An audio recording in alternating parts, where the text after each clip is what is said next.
This is an auto-narrated audiobook generated by Google. Livre 20 000 lieues sous les mers. Par Jules Verne. Chapitre 1er, un écueil fuyant.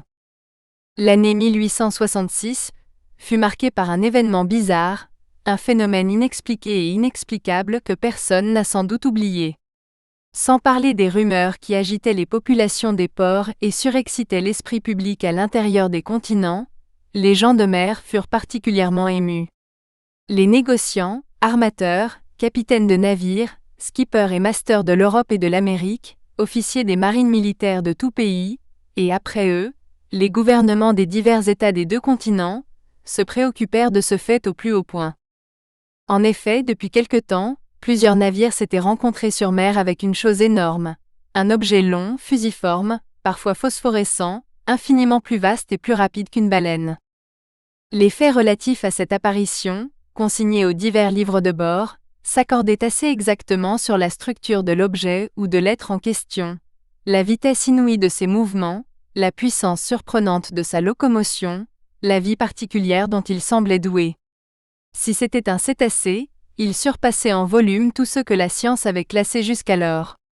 Ni Cuvier, ni Lacépède, ni M. Dumézil, ni M. de Quatrefages n'eussent admis l'existence d'un tel monstre, à moins de l'avoir vu, ce qui s'appelle vu de leurs propres yeux de savants.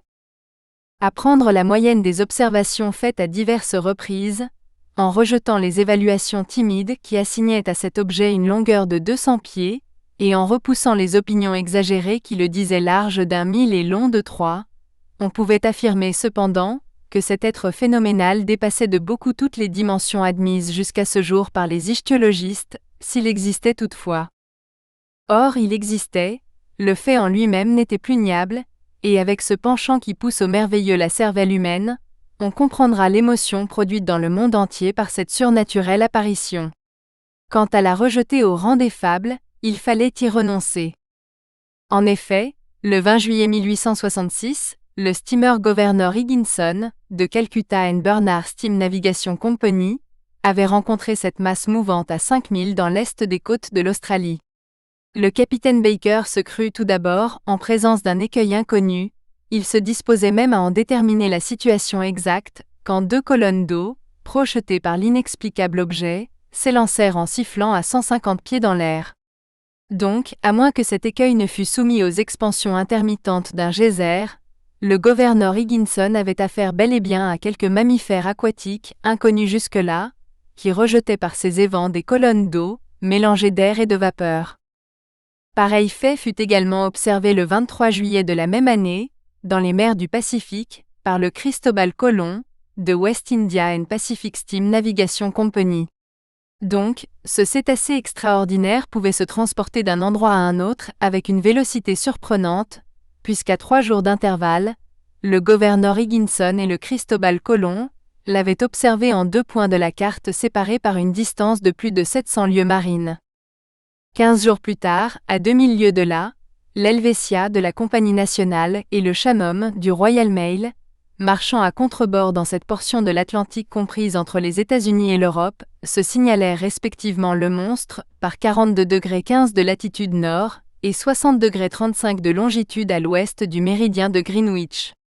Dans cette observation simultanée, on crut pouvoir évaluer la longueur minimum du mammifère à plus de 350 pieds anglais, puisque le Shannon et l'Helvetia étaient de dimension inférieure à lui, bien qu'ils mesurassent 100 mètres de l'étrave à l'étambot. Or, les plus vastes baleines, celles qui fréquentent les parages des îles Aléoutiennes, le Coulamac et l'Umgelik, n'ont jamais dépassé la longueur de 56 mètres, si même elles l'atteignent. Chapitre 2. Le pour et le contre. À l'époque où ces événements se produisirent, je revenais d'une exploration scientifique entreprise dans les mauvaises terres du Nebraska, aux États-Unis. En ma qualité de professeur suppléant au Muséum d'histoire naturelle de Paris, le gouvernement français m'avait joint à cette expédition. Après 6 mois passés dans le Nebraska, chargé de précieuses collections, j'arrivai à New York vers la fin de mars. Mon départ pour France était fixé au 1er jour de mai. Je m'occupais donc, en attendant, de classer mes richesses minéralogiques, botaniques et zoologiques, quand arriva l'incident du Scotia. J'étais parfaitement au courant de la question à l'ordre du jour. Et comment ne l'aurais-je pas été? J'avais lu et relu tous les journaux américains et européens, sans être plus avancé. Ce mystère m'intriguait. Dans l'impossibilité de me former une opinion, je flottais d'un extrême à l'autre. Qu'il y eût quelque chose, cela ne pouvait être douteux, et les incrédules étaient invités à mettre le doigt sur la plaie du Scotia. À mon arrivée à New York, la question brûlait. L'hypothèse de l'îlot flottant, de l'écueil insaisissable, soutenue par quelques esprits peu compétents, était absolument abandonnée. Et en effet, à moins que cet écueil n'eût une machine dans le ventre, comment pouvait-il se déplacer avec une rapidité si prodigieuse? De même fut repoussée l'existence d'une coque flottante, d'une énorme épave, et toujours à cause de la rapidité du déplacement. Restaient donc deux solutions possibles de la question, qui créaient deux clans très distincts de partisans. D'un côté, ceux qui tenaient pour un monstre d'une force colossale, de l'autre, ceux qui tenaient pour un bateau sous-marin d'une extrême puissance motrice. Or, cette dernière hypothèse, admissible après tout, ne put résister aux enquêtes qui furent poursuivies dans les deux mondes. Qu'un simple particulier eût à sa disposition un tel engin mécanique, c'était peu probable. Où et quand l'eût-il fait construire, et comment aurait-il tenu cette construction secrète?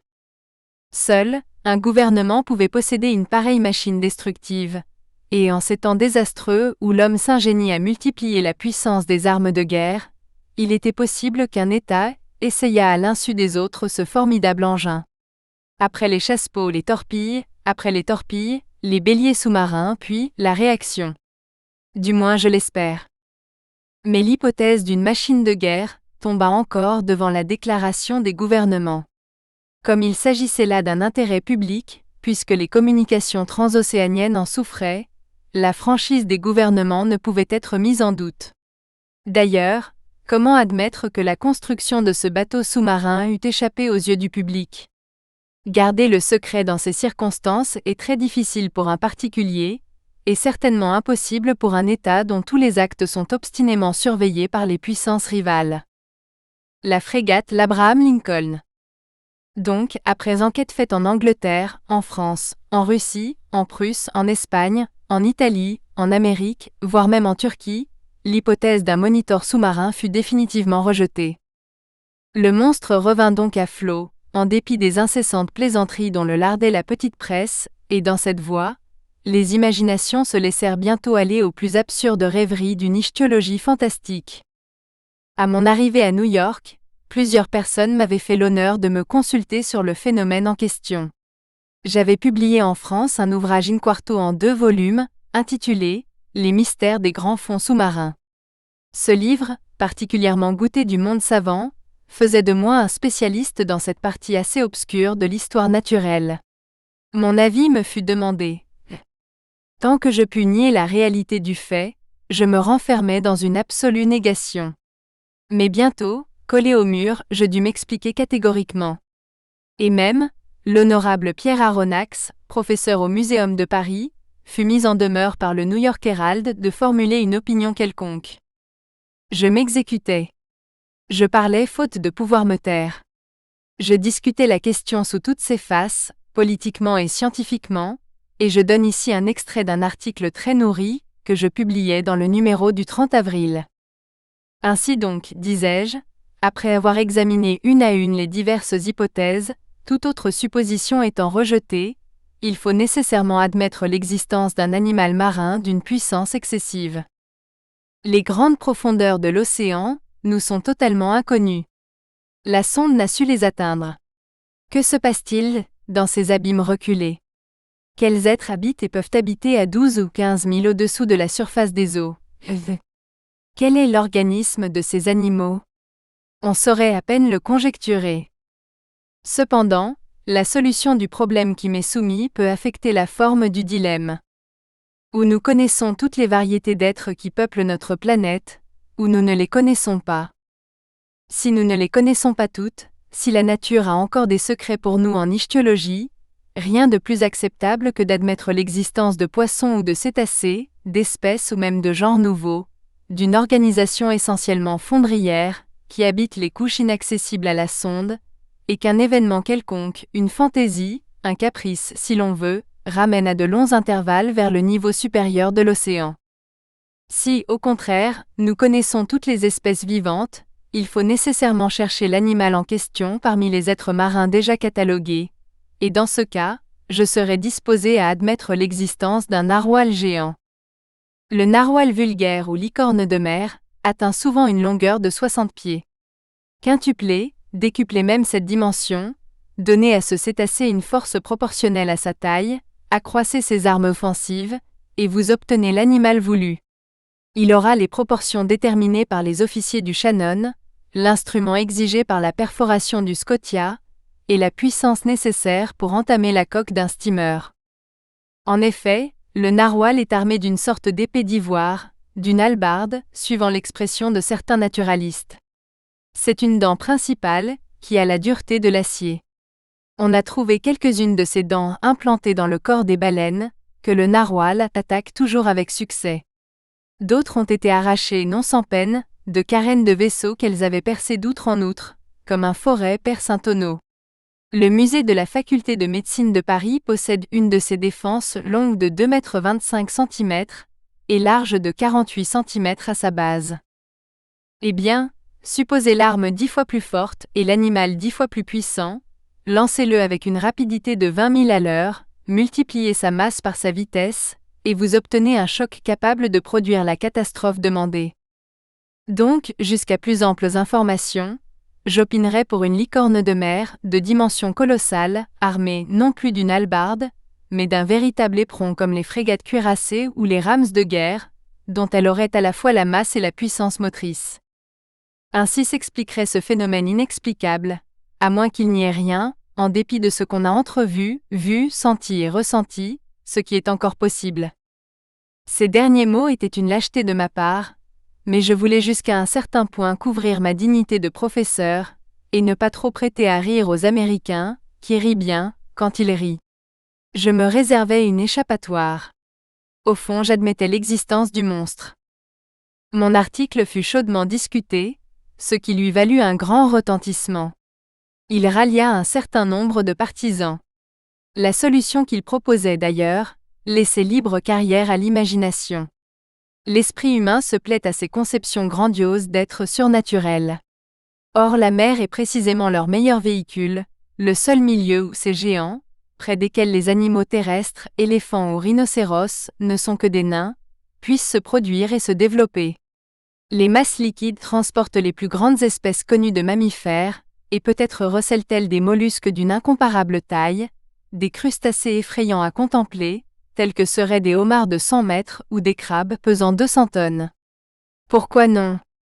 Autrefois, les animaux terrestres contemporains des époques géologiques, les quadrupèdes, les quadrumanes, les reptiles, les oiseaux étaient construits sur des gabarits gigantesques. Le Créateur les avait jetés dans un moule colossal, que le temps a réduit peu à peu. Pourquoi la mer, dans ses profondeurs ignorées, n'aurait-elle pas gardé ces vastes échantillons de la vie d'un autre âge, elle qui ne se modifie jamais, alors que le noyau terrestre change presque incessamment? Pourquoi ne cacherait-elle pas dans son sein les dernières variétés de ces espèces titanesques, dont les années sont des siècles, et les siècles des millénaires? Mais je me laisse entraîner à des rêveries, qu'il ne m'appartient plus d'entretenir. Trêve à ces chimères que le temps a changées pour moi, en réalité terribles. Je le répète, l'opinion se fit alors sur la nature du phénomène, et le public admit sans conteste l'existence d'un être prodigieux, qui n'avait rien de commun avec les fabuleux serpents de mer. Mais si les uns ne virent là qu'un problème purement scientifique à résoudre, les autres, plus positifs, surtout en Amérique et en Angleterre, furent d'avis de purger l'océan de ce redoutable monstre, afin de rassurer les communications transocéaniennes. Les journaux industriels et commerciaux traitèrent la question principalement à ce point de vue. La Shipping and Mercantile Gazette, le Lloyd, le Paquebot, la Revue maritime et coloniale, toutes les feuilles dévouées aux compagnies d'assurance qui menaçaient d'élever le taux de leurs primes, furent unanimes sur ce point. L'opinion publique s'étant prononcée, les États de l'Union se déclarèrent les premiers. On fit à New York les préparatifs d'une expédition, destinée à poursuivre le narwal. Une frégate de grande marche, l'Abraham Lincoln, se mit en mesure de prendre la mer au plus tôt, les arsenaux furent ouverts au commandant Farragut, qui pressa activement l'armement de sa frégate. Précisément, et ainsi que cela arrive toujours, du moment que l'on se fut décidé à poursuivre le monstre ne reparut plus. Pendant 2 mois, personne n'en entendit parler. Aucun navire ne le rencontra. Il semblait que cette licorne eût connaissance des complots qui se tramaient contre elle. On en avait tant causé, et même par le câble transatlantique. Aussi les plaisants prétendaient-ils que cette fine mouche avait arrêté au passage quelques télégrammes dont elle faisait maintenant son profit. Donc, la frégate armée pour une campagne lointaine, et pourvue de formidables engins de pêche, on ne savait plus où la diriger. Et l'impatience allait croissant, quand, le 2 juillet, on apprit qu'un steamer de la ligne de San Francisco de Californie à Shanghai avait revu l'animal, 3 semaines auparavant, dans les mers septentrionales du Pacifique. L'émotion causée par cette nouvelle fut extrême. On n'accorda pas 24 heures de répit au commandant Farragut. Ses vivres étaient embarqués. Ses soutes regorgeaient de charbon. Pas un homme ne manquait à son rôle d'équipage. Il n'avait qu'à allumer ses fourneaux, à chauffer, à démarrer. On ne lui eût pas pardonné une demi-journée de retard. D'ailleurs, le commandant Farragut ne demandait qu'à partir. 3 heures avant que l'Abraham Lincoln ne quittât la pierre de Brooklyn, je reçus une lettre libellée en ces termes. Monsieur Aronnax, professeur au Muséum de Paris, Fifth Avenue Hotel, New York. Monsieur, si vous voulez vous joindre à l'expédition de l'Abraham Lincoln, le gouvernement de l'Union verra avec plaisir que la France soit représentée par vous dans cette entreprise. Le commandant Farragut tient une cabine à votre disposition. Très cordialement votre J.B. Hobson, secrétaire de la Marine. Fin du chapitre. Chapitre 3. Comme il plaira à monsieur.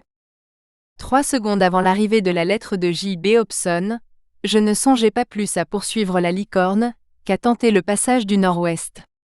3 secondes après avoir lu la lettre de l'honorable secrétaire de la Marine, je comprenais enfin que ma véritable vocation, l'unique but de ma vie, était de chasser ce monstre inquiétant et d'en purger le monde.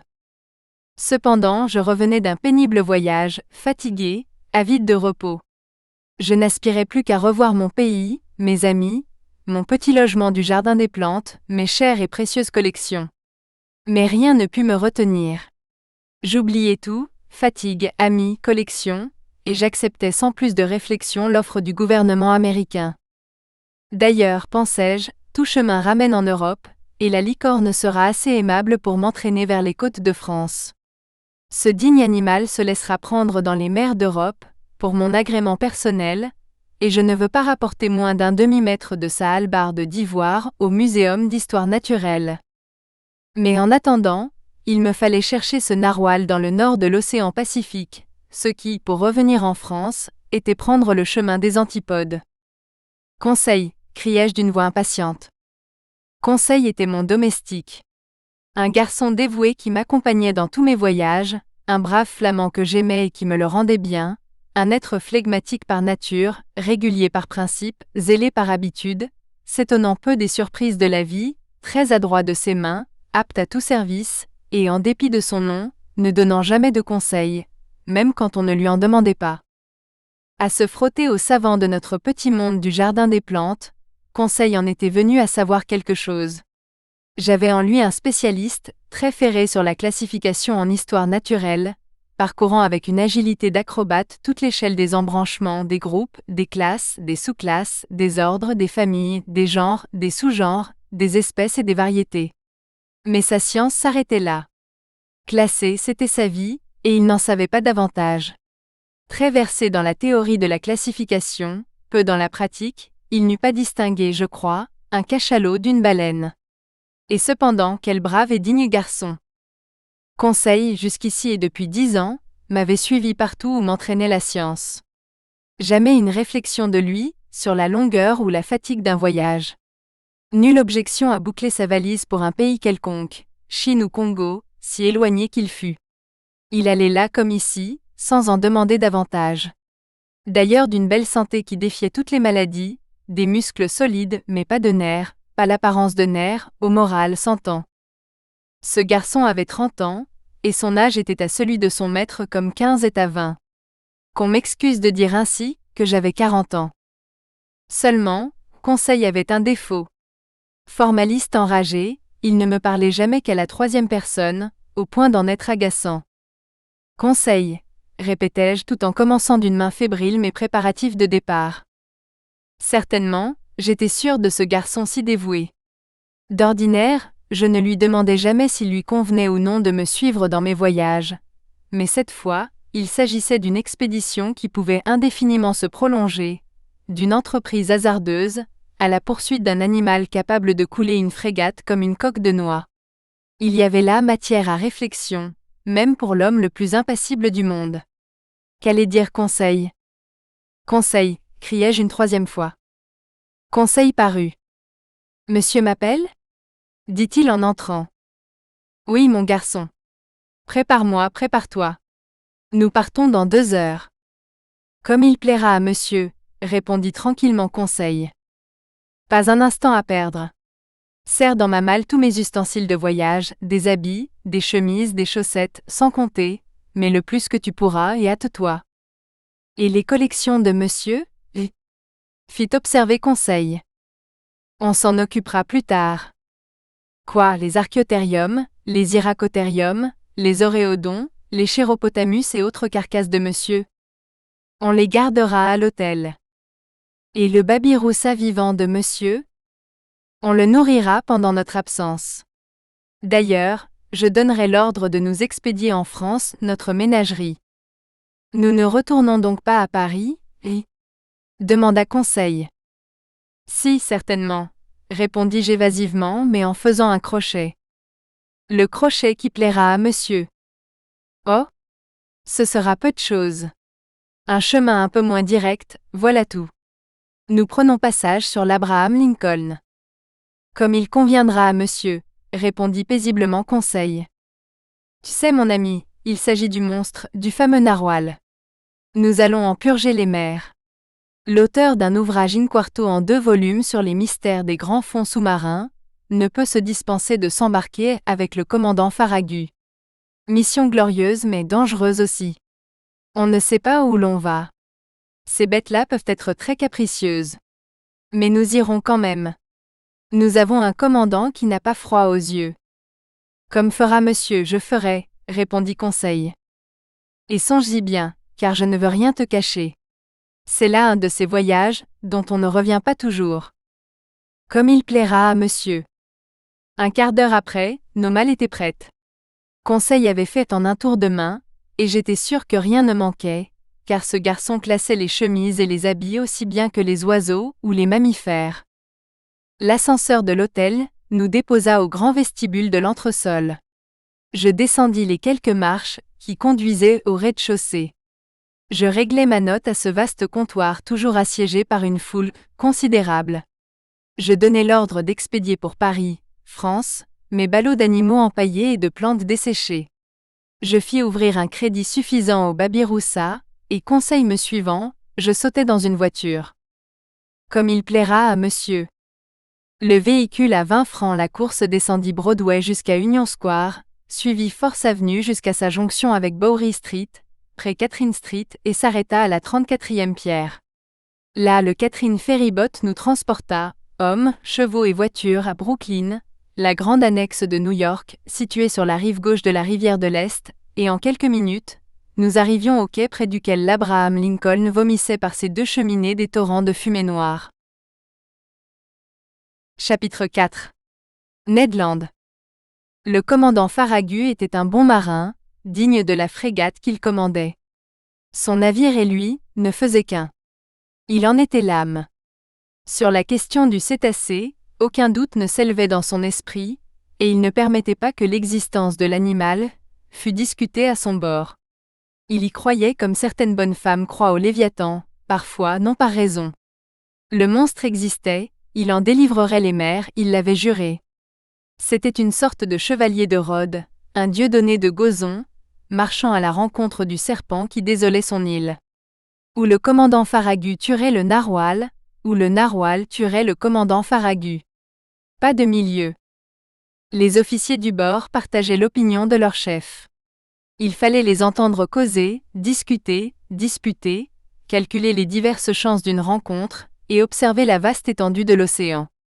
Plus d'un s'imposait un quart volontaire dans les bars de perroquets, qui eût maudit une telle corvée en toute autre circonstance. Tant que le soleil décrivait son arc diurne, la mâture était peuplée de matelots auxquels les planches du pont brûlaient les pieds, et qui n'y pouvaient tenir en place. Et cependant, l'Abraham Lincoln ne tranchait pas encore de son étrave les eaux suspectes du Pacifique. Quant à l'équipage, il ne demandait qu'à rencontrer la licorne, à la harponner, à la hisser à bord, à la dépecer. Il surveillait la mer avec une scrupuleuse attention. D'ailleurs, le commandant Farragut parlait d'une certaine somme de $2000, réservée à quiconque, mousse ou matelot, maître ou officier, signalerait l'animal. Je laisse à penser si les yeux s'exerçaient à bord de l'Abraham Lincoln. Pour mon compte, je n'étais pas en reste avec les autres, et je ne laissais à personne ma part d'observation quotidienne. La frégate aurait eu 100 fois raison de s'appeler l'Argus. Seul entre tous, Conseil protestait par son indifférence touchant la question qui nous passionnait, et détonnait sur l'enthousiasme général du bord. J'ai dit que le commandant Farragut avait soigneusement pourvu son navire d'appareils propres à pêcher le gigantesque cétacé. Un baleinier n'eût pas été mieux armé. Nous possédions tous les engins connus, depuis le harpon qui se lance à la main, jusqu'aux flèches barbelées des espingoles, et aux balles explosibles des canardières.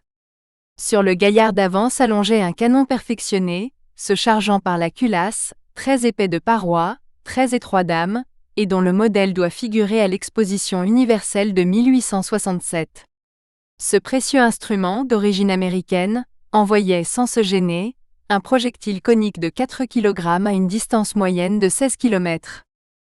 Donc, l'Abraham Lincoln ne manquait d'aucun moyen de destruction.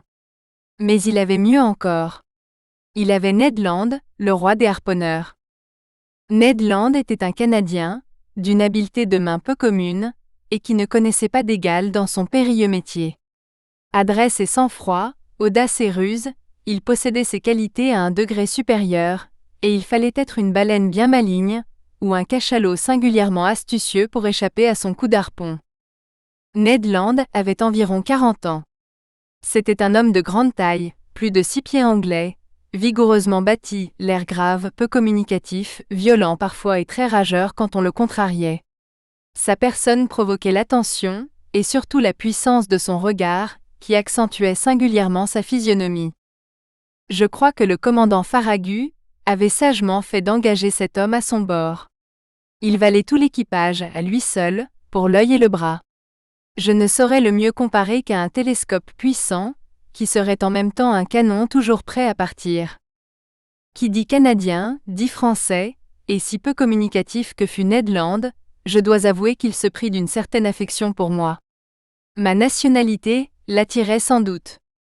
C'était une occasion pour lui de parler, et pour moi d'entendre cette vieille langue de Rabelais, qui est encore en usage dans quelques provinces canadiennes. La famille du harponneur était originaire de Québec, et formait déjà une tribu de hardis pêcheurs à l'époque où cette ville appartenait à la France. Peu à peu, Ned prit goût à causer, et j'aimais à entendre le récit de ses aventures dans les mers polaires. Il racontait ses pêches et ses combats, avec une grande poésie naturelle. Son récit prenait une forme épique, et je croyais écouter quelque Homère canadien, chantant l'Iliade des régions hyperboréennes. Je dépeins maintenant ce hardi compagnon, tel que je le connais actuellement. C'est que nous sommes devenus de vieux amis, unis de cette inaltérable amitié qui naît et se cimente dans les plus effrayantes conjonctures. Ah, brave Ned, je ne demande qu'à vivre 100 ans encore pour me souvenir plus longtemps de toi. Et maintenant, quelle était l'opinion de Ned Land sur la question du monstre marin? Je dois avouer qu'il ne croyait guère à la licorne, et que, seul à bord, il ne partageait pas la conviction générale. Il évitait même de traiter ce sujet, sur lequel je crus devoir l'entreprendre un jour. Par une magnifique soirée du 30 juillet, c'est-à-dire 3 semaines après notre départ, la frégate se trouvait à la hauteur du Cap Blanc, à 30 milles sous le vent des côtes Patagones. Nous avions dépassé le tropique du Capricorne, et le détroit de Magellan s'ouvrait à moins de 700 milles dans le sud. Avant 8 jours, l'Abraham Lincoln sillonnerait les flots du Pacifique. Assis sur la dunette, Ned Land et moi, nous causions de choses et d'autres, regardant cette mystérieuse mer dont les profondeurs sont restées jusqu'ici inaccessibles au regard. Nous espérons que vous avez apprécié cet aperçu. Pour continuer à écouter ce livre audio sur Google Play Livres, utilisez le lien dans la description de la vidéo.